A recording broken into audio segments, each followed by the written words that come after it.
Yeah, no stat sheet up here. Stat sheets, anything? See one in here.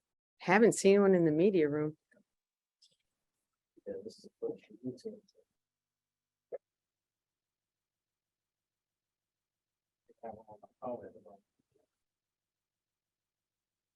It's all right. Would you care to start with the statless opening statements?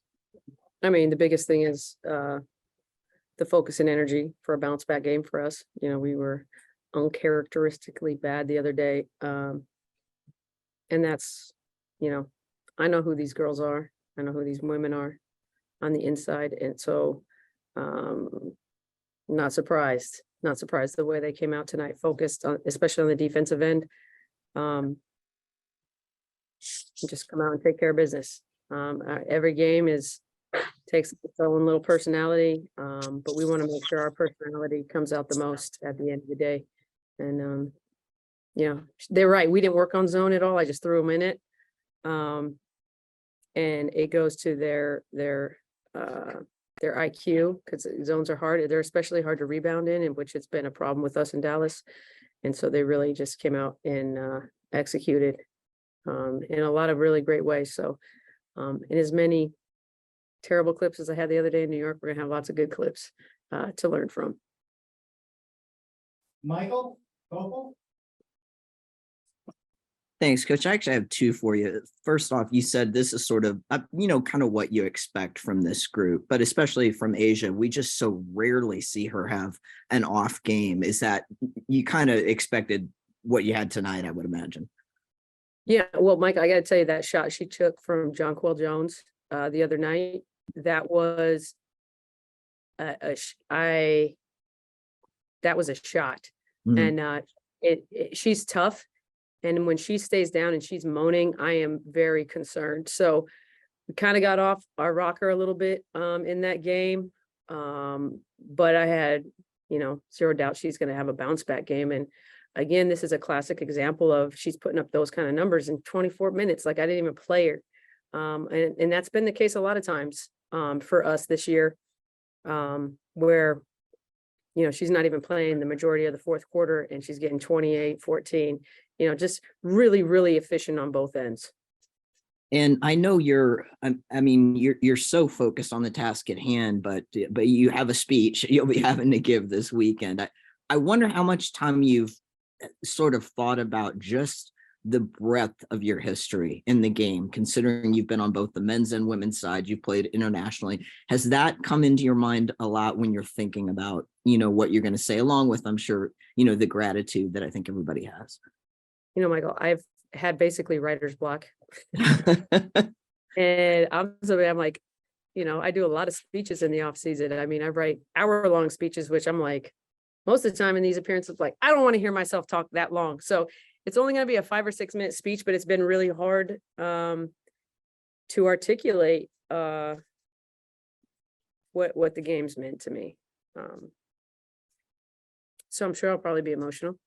I'm just really grateful. So I'll get my crap together though, Michael. I'll get it together and I'll be able to give the speech on Saturday. Thanks, Coach. Andy? Hey, Becky. Sorry to kind of jerk you back to basketball after that, but you mentioned rebounding, and I think all the players talked about it before the game, talked about it after last game. Out rebound Dallas by 15 today. I guess, what did you like from your rebounding today, and what can carry over going forward? I think you said the word, the carryover. It was a focus. It was a point of emphasis for us.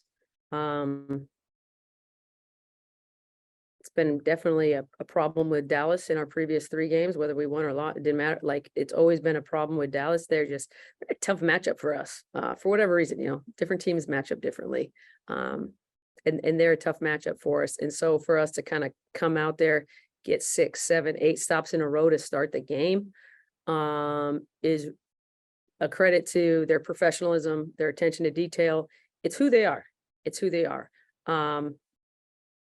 So when I challenge them, basically, and I challenged them today,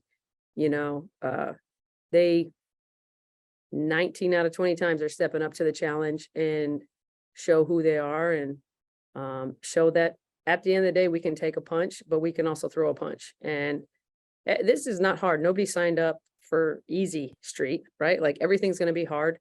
It's just sometimes they make it look easy, but when it's not easy, we have to just stick together, and that's what makes us special. And we know we're a different team when we play the defensive end of the ball. You mentioned that first quarter run, obviously, when you guys were playing a lot of zone. How important was that kind of statement coming out in the game and being like, all right, we're back to kind of what we do? I mean, they got ears. They can hear what people are saying. So, one of my talks to them was drown out the noise. Like at the end of the day, I know who you are. You know who you are. And all you have to do is show up and be who you are and be who we are to collectively, and that'll be enough. Do that and we'll be just fine. Thank you. Caius, you'd like to ask your zone question of Becky? I think Becky's already talked enough about the zone, so I won't hammer it home too much. I had a question about Asia. Do you feel like what do you think is her most underrated skill set offensively at this point? Her catching. She got Spider-Man hands. She catches everything. You think it's easy to play with Chelsea Gray? She's liable to hit you in the head. Asia catches everything.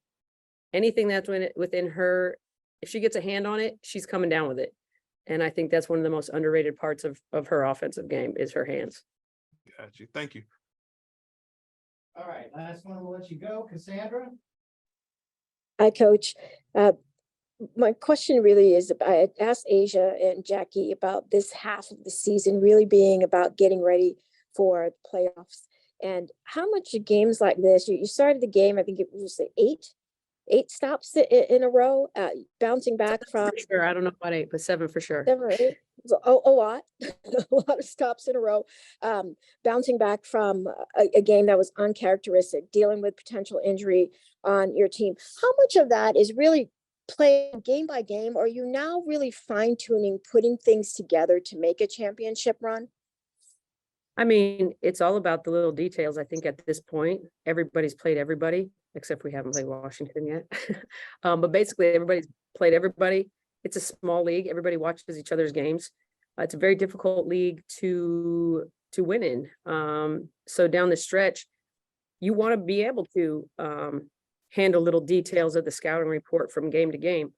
I always want to be sturdy in our identity and who we are. But there's times where you just have to make an adjustment. And I think this group of ladies they're good on adjustments. I mean, like I said, I can go in and throw something on them. Hey, we're going to do this, and they can go out and execute it. That's a skill set in itself. That's not talked about. Being able to execute off the board, being able to execute a triangle and 2 or a box and 1 or a 2-3 or special defenses that we have for certain individuals.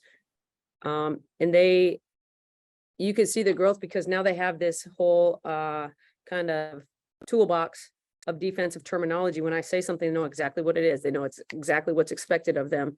And they go out and execute it. It's a lock-in factor. You see the score, you see the shots and the offense, but this is one of the smartest, most cerebral teams I've been around, and hardest working. And I think that I don't talk a lot about it, but this is the hardest. They work hard. So you see they love having fun with each other, and joking around with each other and having a good time out there. But they work their butts off. And that's something that a lot of people don't get to see. You just get to see the shiny product, but it just didn't happen. They put in hours and hours of work with each other and individually. Thanks a lot, Coach. We'll let you go. Safe travels.